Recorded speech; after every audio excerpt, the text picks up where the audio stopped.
त्रिवेंद्र सरकार ने हटाई थी 12.50 एकड़ की खरीद की सीमा।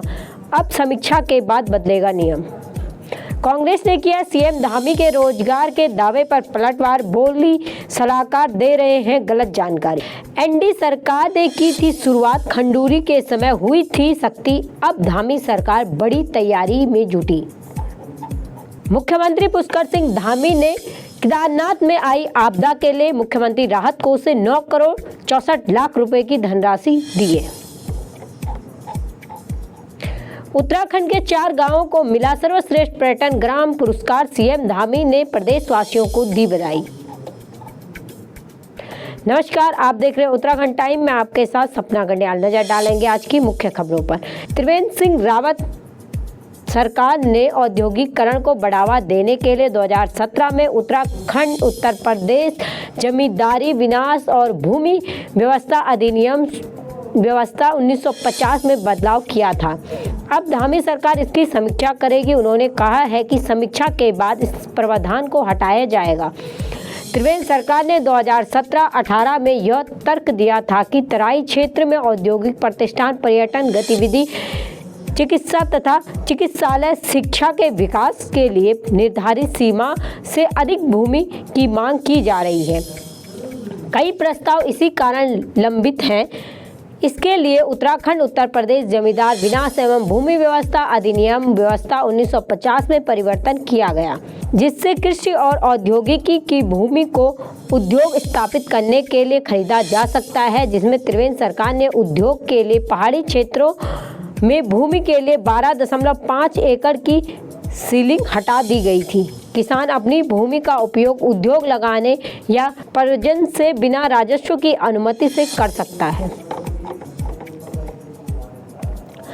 कांग्रेस ने मुख्यमंत्री पुष्कर सिंह धामी रोजगार दर में कमी आने के दावे पर पलटवार किया है। कांग्रेस ने कहा है, ऐसा प्रतीक होता है कि मुख्यमंत्री के सलाहकार उन्हें पूर्ववर्ती सरकारों के द्वारा रोजगार के क्षेत्र में किए गए कार्यों का सही वितरण नहीं दे पा रहे हैं। कांग्रेस के मुख्य प्रवक्ता गरिमा मेहरा दसौनी ने कहा कि राज्य गठन के बाद सरकार क्षेत्र में 80% नियुक्ति कांग्रेस काल में हुई है, चाहे वो उपनल हो, आउटसोर्सिंग के माध्यम से हो। उन्हें बताया कि 20% पदों में से 7 से 8% कर्मचारी उत्तर प्रदेश से आए हैं, जबकि बाकी पद विभिन्न सरकारों द्वारा भरे गए हैं। गरिमा ने कहा है कि कांग्रेस ने हरिद्वार से उधम सिंह नगर तक सिडकुल और पिटकुल जैसे औद्योगिक क्षेत्रों की स्थापना की है, जिससे लाखों युवाओं को रोजगार मिला है। दसौनी ने आगे यह भी कहा है कि कांग्रेस के समय में 70% स्थानीय युवाओं को नौकरी देने का प्रावधान किया गया था। सीएम के बयान पर टिप्पणी करते हुए कहा है कि यदि सरकार भू कानून के प्रति संवेदनशील है तो उन्हें हिमाचल से अधिक कठोर कानून लागू करना चाहिए। दसौनी ने कहा है कि हिमाचल तो समय पर चेत गया, इस वजह से उनके पास अच्छा खासा लैंड बैंक है, लेकिन उत्तराखंड साल दर साल भू माफियाओं के हाथों टूट पड़ रहा है। बड़ी बड़ी भूमियां कब्जाई जा रही हैं। स्वयं पूर्व डीएम देहरादून द्वारा यह आधिकारिक तौर पर बयान दिया गया है। 2016 के मुकाबले नगर निगम देहरादून के पास 40% भूमि बची है। उत्तराखंड राज्य की स्थापना के साथ ही राज्य में जमीनों की खरीद फरोख्त चर्चाओं में आती गई है। राज्य में एनडीए तिवारी सरकार ने इस दिशा में पाबंदियों की शुरुआत की थी, जो कि खंडूरी सरकार ने और बढ़ा दी गई थी। हालांकि राज्य की सरकार ने इस दिशा में अधिक सख्ती से गुरेज ही किया है। उत्तर प्रदेश से अलग होकर राज्य बनने के बाद से उत्तराखंड में यूपी का यह कानून चल रहा है, जिसके तहत उत्तराखंड में जमीन खरीदने को लेकर कोई पाबंदी नहीं है। वर्ष 2003 में एनडीए तिवारी की सरकार ने उत्तर प्रदेश जमींदारों अनुमूलन और भूमि व्यवस्था सुधार अधिनियम 1950 अनुकूलन व उपरांतरण आदेश 2001 अधिनियम की धारा 154 में संशोधन कर बाहरी व्यक्तियों के लिए आवास के उपयोग के लिए 500 वर्ग मीटर भूमि खरीदने की ही अनुमति देने का प्रतिबंध लगाया था। साथ ही कृषि भूमि की खरीद पर सख्त प्रतिबंध लगा दिया गया था।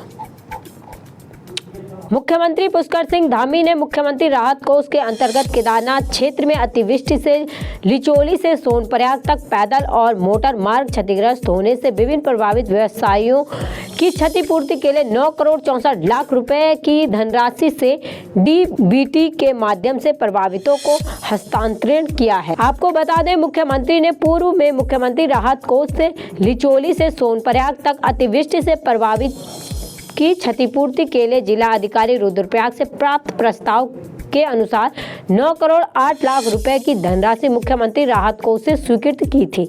इसके बाद मुख्यमंत्री द्वारा आपदा प्रभावितों के लिए 56 लाख की अतिरिक्त धनराशि स्वीकृत की गई है। इसी प्रकार से मुख्यमंत्री ने कुल 9 करोड़ 64 लाख की धनराशि डीबीटी के माध्यम से प्रभावितों को भेजी है। मुख्यमंत्री ने कहा है कि केदारनाथ क्षेत्र में आई आपदा एक दुखद घटना है। स्थानीय लोगों की सहायता एवं प्रशासन की मदद से रेस्क्यू अभियान को तेजी से पूर्ण किया जा रहा है। उन्होंने यह भी कहा है कि प्रभावित हुए लोगों व्यापारियों की मदद के लिए राज्य सरकार हम तत्पर रहेगी। केदारनाथ यात्रा मार्ग को सुगम बनाए जाने के लिए निरंतर कार्य किया जा रहा है। 4 धाम यात्रा ने पुनः रफ्तार पकड़ ली है। विश्व पर्यटन दिवस के मौके पर दिल्ली में उत्तराखंड के 4 गांवों जिसमें जखोली, सूपी, हरसिल और गुंजी को सर्वश्रेष्ठ पर्यटन ग्राम पुरस्कार मिला। मुख्यमंत्री पुष्कर सिंह धामी ने सभी प्रदेशवासियों को बधाई दी। सीएम ने कहा है कि सर्वश्रेष्ठ पर्यटन ग्राम पुरस्कार मिलना उत्तराखंड के लिए बड़े गौरव की बात है। राज्य सरकार प्रदेश में पर्यटन को बढ़ावा देने के लिए पूरी तरह प्रतिबद्ध है। सरकार की होमस्टे योजना इस लिहाजा से बहुत ही महत्वपूर्ण साबित हो रही है। सीएम ने कहा है कि हमारी सरकार नए टूरिज्म डेस्टिनेशन विकसित करने के साथ ही राज्य के सहायक पर्यटनों की गतिविधियों को भी बढ़ावा दे रही है। मुख्यमंत्री धामी ने कहा है उससे राज्य में रोजगार सृजन में भी मदद मिलेगी। जनता के सहयोग से राज्य में हर क्षेत्र में सकारात्मक परिणाम आ रहे हैं। सीएम ने कहा है कि पीएम मोदी ने बाबा केदार की भूमि में 21वीं सदी का तीसरा दशक उत्तराखंड का बताया था। राज्य सरकार उनके दिखाए मार्ग पर चलकर हर क्षेत्र में सर्वश्रेष्ठ कार्य कर रही है। बाकी की तमाम खबरों के लिए जुड़े रहे हमारे साथ और देखते रहे उत्तराखंड टाइम। धन्यवाद।